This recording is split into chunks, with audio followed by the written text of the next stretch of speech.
नमस्कार, स्वागत है आपका द फोर्थ स्टेट यूट्यूब मंच पर। मेरा नाम है रविंद्र सिंह शोरान। हम लोग आज बात करेंगे आईडीएफसी बैंक घोटाले के बारे में। 600 करोड़ रुपए का घोटाला है। सबसे पहले आपके चैनल द फोर्थ स्टेट पर उसको ब्रेक किया गया था। अब उसमें अलग अलग खबरें आ रही है। इन्वेस्टिगेशन चल रहा है। जांच कहां तक पहुंची, किस किस अधिकारी को जांच में अभी तक शामिल किया गया है, सीबीआई क्या कर रही है, जांच किस दिशा में जा रही है, इन तमाम मसलों पर बातचीत करने के लिए ये वीडियो है। हमारे साथ जुड़ गए हैं सुशील मानव, देश के जाने माने वरिष्ठ सम्मानित पत्रकार हैं। सुशील जी नमस्कार, बहुत बहुत स्वागत है सर। जी नमस्कार। नमस्कार सर, आईडीएफसी बैंक घोटाला की हम लोग खबर लगातार कर रहे हैं और इस बीच एक खबरें एचडीएफसी बैंक से जुड़ी भी कुछ आई, हालांकि हरियाणा से जुड़ी नहीं है, महाराष्ट्र से जुड़ी खबरें हैं, उस पर भी हमने वीडियो किया। लेकिन आईडीएफसी बैंक जो मामला है उसमें 8 आईएएस अधिकारी इस वक्त वो सीबीआई की लेंस के अंडर हैं। सीबीआई उनसे जांच कर रही है, पूछताछ कर रही है। क्या खबर आई है सर उसके बाद, अपडेट्स क्या है? देखिए, जो 8 अधिकारी जिनके बारे में सीबीआई ने प्रिवेंशन ऑफ करप्शन एक्ट की धारा 17A के तहत सरकार से सहमति या परमिशन ली थी कि उनसे पूछताछ की जा सके, उनको इन्वेस्टिगेशन के दायरे में लिया जा सके, उन सभी की पूछताछ जो है वो दिल्ली में सीबीआई हेडक्वार्टर में कंप्लीट हो चुकी है। एक दौर हो चुका है। मैं कंप्लीट तो नहीं कहूँगा, उसका एक दौर हो चुका है। तो जैसे हम पहले नाम दे ही चुके हैं कि विनीत गर्ग, पंकज अग्रवाल, मोहम्मद शाहीन, प्रदीप कुमार, आर के सिंह, आपके साकेत कुमार और दुष्मंत कुमार बहेरा और एक और थे, मुझे नाम स्लिप कर रहा है, अगर आपको ध्यान हो तो आप बता सकते हैं। जो 8 आईएएस अधिकारी, जो दूसरी किस्त में 3 लोगों का लिया गया था, तो तीसरा मेरे इस वक्त स्लिप कर रहा है नाम। तो इन सभी से दिल्ली में जो सीबीआई का हेडक्वार्टर्स है उसमें पूछताछ की गई है। पूछताछ करने वाले ज़्यादातर मामलों में एडिशनल एसपी लेवल के अधिकारी थे और ज़्यादातर बाहर की स्टेट्स के थे, दक्षिण भारत से भी थे कुछ। और इनसे जो पूछताछ की गई है वो बेसिकली दो पहलुओं पे पूछताछ की गई है। एक पहलू ये था कि उनके रेस्पेक्टिव विभाग में जो प्रोसीजर फॉलो किया जाता है, अगर मान लो खाता खुलाने की बात है तो वो उसके लिए क्या प्रोसीजर होता है, कौन उसके लिए जो है फाइल मूव करता है, उस पर कौन सा जो भी प्रोसीजर्स हैं वो सारे, क्योंकि बेसिकली कोई भी जो इन्वेस्टिगेटिंग एजेंसी है वो ये तो देखती है ना कि अगर कहीं पे इरेगुलरिटी हुई है तो किस लेवल पे हुई है। तो उन्हीं से पहले वो जान रहे हैं कि आपके यहाँ पे प्रोसीजर क्या है, क्योंकि प्रोसीजर तो वो जो ये सारे डिटेल लिखित में भी ले लेंगे वो। अब वो जो एक प्रोसीजर फॉलो किए जाते हैं उसका तो लिखित रिकॉर्ड भी होता है। तो अगर कोई अधिकारी मान लीजिए कि उससे डेविएट करके कोई स्टेटमेंट देता है तो वो भी पता लग जाएगा कि उसने वो डेविएशन क्यों किया। तो एक तो ये पहलू था। दूसरा जो सबसे महत्वपूर्ण पहलू था जिस पे पूछताछ हुई है वो ये है कि जिन आईएएस अधिकारियों के उन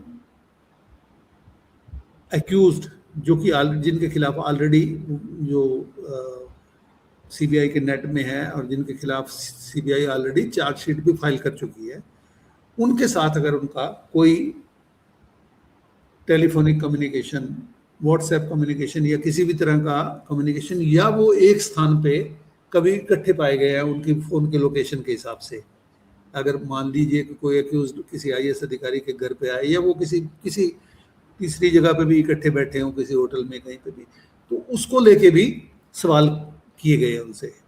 लेकिन ये तो आईएएस अधिकारी वो तो साथ ही काम करते थे, तो रोज ही उनकी तो कनेक्ट वो सेम ही होगी लोकेशन।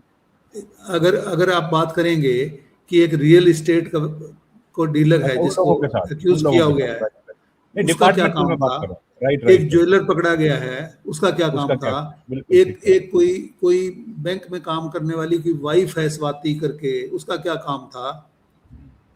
तो एक्यूज जो 15 है तो वो सारे के सारे साथ काम करने वाले नहीं है ना। राइट और राइट। फिर एक चीज और है, अगर कोई एक सुपरिटेंडेंट पंचायत विभाग का है, सवाल ये भी आता है कि अगर वो उसको जो, जैसे हम उसके बारे में एक एक सुपरिटेंडेंट के बारे में पहले से भी बात कर चुके हैं कि एक मंत्री उनको बार बार एक अच्छी पोस्टिंग दिलवाना चाह रहे थे, मगर उनको नहीं दी जा रही थी। कभी उनको नीलोखेड़ी में रखा गया था, फिर आरटीआई सेल में, और फिर सीएम विंडो में। अब आरटीआई सेल में अगर कोई है, वो अगर किसी अधिकारी के घर में जा रहा है तो वो क्यों जा रहा है और कितना समय रह रहा है, तो ये सारी चीजें तो है ना। बिल्कुल, ये सवाल ये तो अच्छा, महत्वपूर्ण सवाल है वो वो सर। वो वो वो सुपरिटेंडेंट तो पंजाब पंचायत विभाग में है, जा रहा है कि ऐसे अधिकारी, सीनियर अधिकारी के घर पे जिसका उस पंचायत विभाग से कोई लेना देना ही नहीं है, और वो समय भी बिता रहा है वहां पे, और उनसे राइट। टेलीफोनिक कम्युनिकेशन भी हो रहा है। तो ऐसी चीजें तो कई आपको सामने मिलेगी ना। हाँ, सवालों के घेरे में आती हैं सर। ये जी, तो बताइए ना, मोबाइल फोन रख लिए, मैंने सुना इनके हाँ, सबके। सबसे बड़ी चीज ये भी है कि सभी के मोबाइल सीबीआई ने एक बार अपने पास रख लिए हैं, क्योंकि उनकी फोरेंसिक जांच मुझे लग रहा है कि सीबीआई करवाना चाहती होगी। तो ये सबसे बड़ी चीज है कि मोबाइल फोन लगभग सभी अधिकारियों के रख लिए गए हैं। तो 8 अधिकारी जो हैं जिनका जिक्र किया जा रहा है, उन 8 के मोबाइल फोन हैज बीन, मतलब all the mobile phone has been taken by CBI. मैं इसलिए 8 वर्ड इसलिए यूज नहीं करूंगा यहाँ पे कि हो सकता है किसी एक आध का ना रखा हो, बट जो मेरी सूचना ये है कि लगभग सभी आईएएस अधिकारियों के टेलीफोन जो है वो सीबीआई ने अपने पास रख लिए हैं। रख लिए। तो ये तो बड़ी बड़ी खबर है सर ये। जी जी जी जी, क्योंकि टेलीफोन तो एक बहुत बड़ा आज की डेट में एविडेंस हो गया है ना। टेलीफोन में आपको आपकी लोकेशन, आपकी डिलीट की हुई कॉल हिस्ट्री, डिलीट की हुई चैट हिस्ट्री, डिलीट की हुई व्हाट्सएप, एसएमएस, सब चीज़ें तो वहीं से मिल जाती हैं। और रिकवरेबल है, बहुत आसान है। हाँ, बिल्कुल बिल्कुल। तो ये जो जांच है ये बढ़ सकती है कि इस पर कुछ और अपडेट सर, कि कितना घंटे बात कर देखिए, रहे हैं, किस तरह के सवाल पूछ रहे हैं, क्या आप तय सवाल पूछे। मानिए, एक चीज आप तय मानिए रविंद्र जी, मेरी जिन जिन सज्जन से, मेरी जिन सोर्सेज से मेरी बात हो रही है, वो बड़े क्लियरली ये कह रहे हैं कि जब सीबीआई ने अपनी पहली चार्जशीट दी, उसी चार्जशीट में उन्होंने ये लिखा कि हम एक एडिशनल चार्जशीट भी फाइल करेंगे, क्योंकि कुछ लोगों के खिलाफ जांच अभी चल रही है। तो जांच तो इन्हीं के खिलाफ चल रही है ना।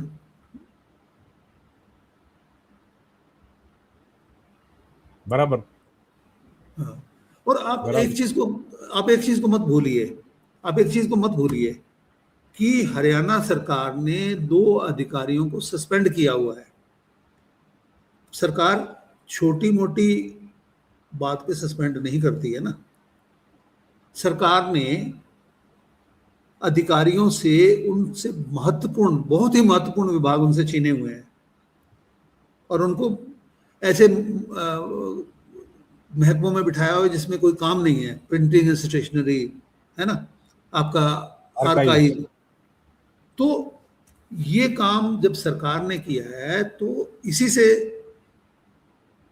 हिंट मिलते हैं कि सरकार को पता है, क्योंकि सरकार से जब 17A के लिए परमिशन दी जाती है, हाँ, सीबीआई तो बाद में पिक्चर में आई है, मगर बराबर। हरियाणा स्टेट विजिलेंस ब्यूरो तो सरकार की अपनी है ना।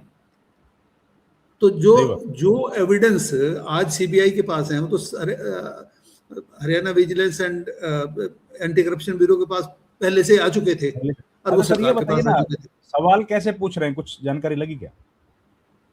मैं आपको पहले ही बता चुका हूं कि सवाल जब जब भी उनकी ऐसे एक्यूज के साथ कहीं मुलाकात हुई वो तो है, एक हो चैट गया, हुई है, पर उसके उसके अलावा बारे में पूछा जा रहा है कि आपसे उनसे आप आपकी उनसे क्या बात आई, आपसे क्यों मिलने आया, आपसे क्या बात हुई, आपका उससे क्या नाता है, इस तरह के सभी सवाल। और पॉलिसी के बारे में भी जान रहे होंगे कि क्या पॉलिसी है आपका ऑफ कोर्स, डिपार्टमेंट वो काम तो है करता ही। पॉलिसी के अलावा मैंने जो आपको बताया ना कि हर ऑफिस में काम करने का एक डिफाइंड तरीका होता है, जो कि ऐसा नहीं है कि कोई अफसर अपनी मर्जी से बनाता है, वो तो प्रोसीजर्स सरकार के हैं।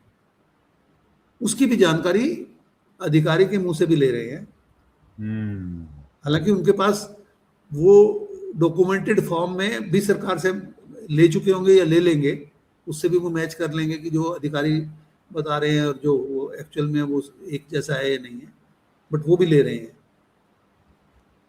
इसमें मैं थोड़ा सा एक और भी आप एक ऐड करना चाहूंगा कि आपको ध्यान होगा कि सबसे पहले जब ये मामला सामने आया तो इसलिए आया कि जो पंचायत डेवलपमेंट एंड पंचायत विभाग के जो अभी भी जो मुझे लगता है शायद अभी भी वही है, अनीस यादव जो डायरेक्टर जनरल, तो उन्होंने अगर ये पहल नहीं की होती तो शायद इतनी जल्दी ये मामला सामने नहीं आना था। बराबर, उनके आगे भी ला के रख दिया गया कि ये आपकी एफडीज हैं और इसको हम रिन्यू कर देते हैं, तो उन्होंने इसको मना किया और उन्होंने कहा कि इसको ट्रांसफर किया जाए, और तब ये चीज़ें सामने आई थी। अभी जो एक पंचायत डेवलपमेंट एंड पंचायत विभाग के पहले एक डीजी रहे हैं दुष्मंत कुमार बेहरा, जिनके एफआईआर के अंदर ये मेंशन है कि उनके फोर्ज्ड सिग्नेचर करके पैसे निकलवाए गए। ये आपको भी ध्यान होगा, जो इंक्वायरी की गई थी जिसके बेस पे एफआईआर लिखी गई है, उसमें ये लिखा हुआ है कि डी के बेहरा के फोर्ज्ड सिग्नेचर्स को लेकर एक जो है पैसे निकलवाए गए। और उसमें भी एक जगह तो ऐसा था कि वर्ड्स में फिगर 2.5 करोड़ है और जो फिगर्स में है वो 25 करोड़ है, मगर फिर भी वो चेक फिर भी पास किया गया था। तो उन्होंने एक चिट्ठी अनीश कुमार यादव डायरेक्टर को लिखी है जिसमें उन्होंने बहुत सारी इरेगुलरिटीज का जिक्र किया है, क्योंकि वो जब वो डी के बेहरा डेवलपमेंट एंड पंचायत विभाग के डायरेक्टर जनरल थे, साथ ही साथ वो गवर्नर के सेक्रेटरी थे, तो वो अपना पूरा समय तो ज़्यादातर वो गवर्नर ऑफिस में बिता रहे थे और बहुत कम समय वो दे पाते थे, और उसके लिए उन्होंने सरकार को लिख भी रखा था कि मुझे इससे रिलीव कर दिया जाए। तो बाद में खैर अक्टूबर लास्ट ईयर उनको रिलीव किया गया था। तो उन्होंने वो चिट्ठी काफ़ी लेंथी चिट्ठी लिखी है जिसके अंदर विभाग के कुछ अधिकारियों को, जो विभागीय अधिकारी हैं कुछ, उनके भी नाम लिखे हैं कि एक कोई अरुण मेहता नाम से है और एक शायद कौशिक, ऐसे मुझे नाम ध्यान नहीं आ रहा है, मैं चेक करके बता सकता हूँ। तो उनके बारे में भी काफ़ी कुछ लिखा है उन्होंने कि अगर उसको सरसरी तौर पे भी देखा जाए तो उसमें दिखता है कि जो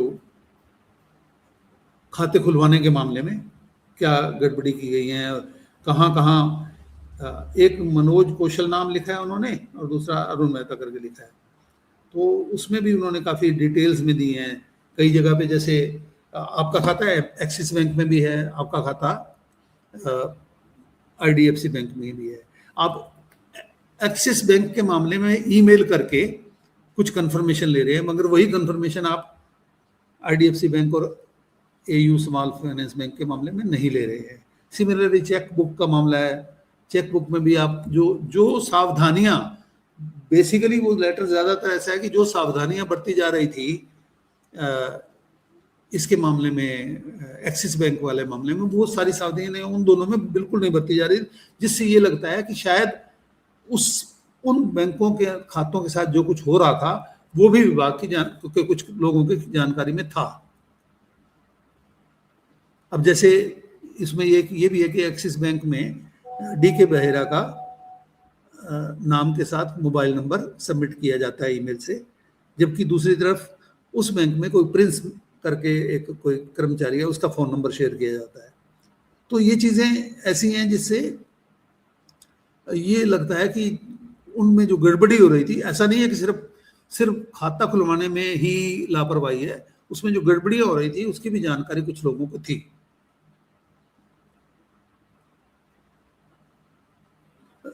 आपकी आवाज म्यूट हो चुकी है, आपकी आवाज सॉरी जी, नहीं ये सही बात है आपकी, और बहुत महत्वपूर्ण जानकारी आपने दी।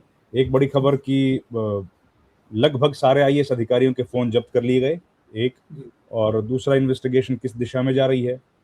दोनों महत्वपूर्ण बातें आपने बताई। आपका बहुत धन्यवाद सर, आप जुड़े हमारे साथ और इस विषय पर इस चर्चा धन्यवाद, को हम धन्यवाद, आगे बढ़ाते रहेंगे। समय-समय पर धन्यवाद, जो जानकारी हमारे पास आ रही है, हम लोग उसको आगे बढ़ाएँगे। धन्यवाद। क्योंकि ये जो पैसा है सर, ये हरियाणा के लोगों की खून-पसीने की कमाई का पैसा है। सरकार बिल्कुल, इस पर गंभीरता से काम कर रही है, तो हम लोग भी गंभीरता से ही काम कर रहे हैं। बिल्कुल, बिल्कुल, बिल्कुल, और बिल्कुल। फिर भी हमको तो फिर एक बार, हालाँकि कोई फिर व अपनी बात रिपीट कर देते हैं। ये सरकार की ज़िम्मेदारी है, सरकार का काम है। इसमें बिल्कुल, सरकार को कोई तारीफ़ बटोरने की ज़रूरत नहीं है। लेकिन ये भी आज के दौर में अच्छी बात है कि सरकार ने काम तो किया। हाँ, तो इसलिए मुख्यमंत्री की तारीफ़ तो हमको करनी पड़ेगी सर। बिल्कुल, बिल्कुल, बिल्कुल। चलिए सर, आप जुड़े हमारे साथ, बहुत धन्यवाद sir, thank you very much. धन्यवाद जी, धन्यवाद।